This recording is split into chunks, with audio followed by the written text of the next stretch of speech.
Hello, meron akong i-share ulit sa inyo.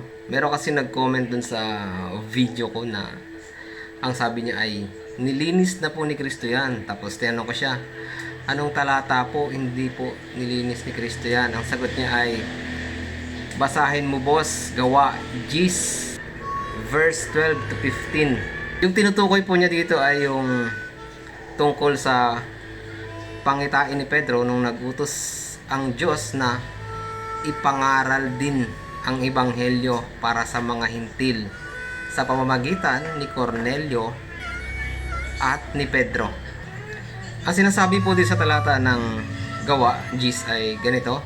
Ang sabi sa 12, naroon ang lahat ng uri ng hayop sa lupa, mga mababangis na hayop, mga gumagapang at mga ibon sa himpapawid. Verse 13, at may isang tinig na nagsabi sa kanya, tumindig ka, Pedro, magkatay ka at kumain. Verse 14, ngunit sinabi ni Pedro, hindi po maaari, Panginoon, sapagkat kailanman ay hindi pa ako kumain ng anumang marumi at karumal-dumal.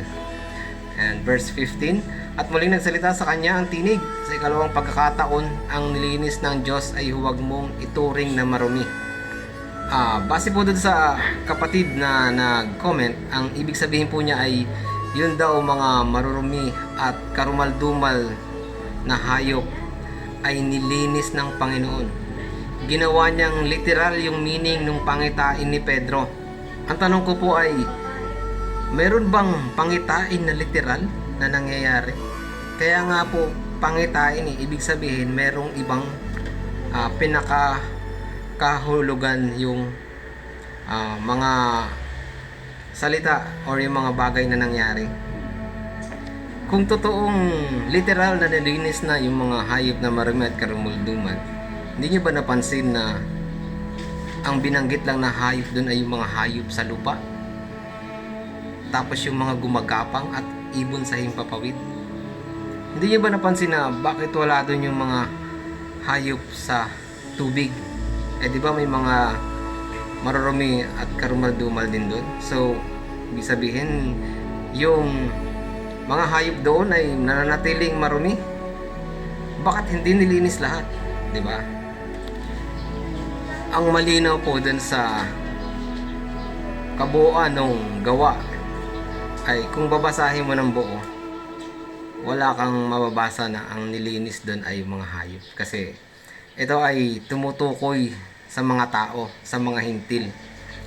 Ito yung kaparaanan ng Diyos na para mapaabutan din ng ebanghelyo yung mga hintil, kasi nga ang tingin ng mga Hudyo sa mga hintil ay walang kaligtasan at mga marurumi, mga karumal-dumal. So, gumawa ng paraan ng Panginoon Diyos para sila ay magkaroon din ng kaligtasan, lahat ng sasampalataya kay Kristo.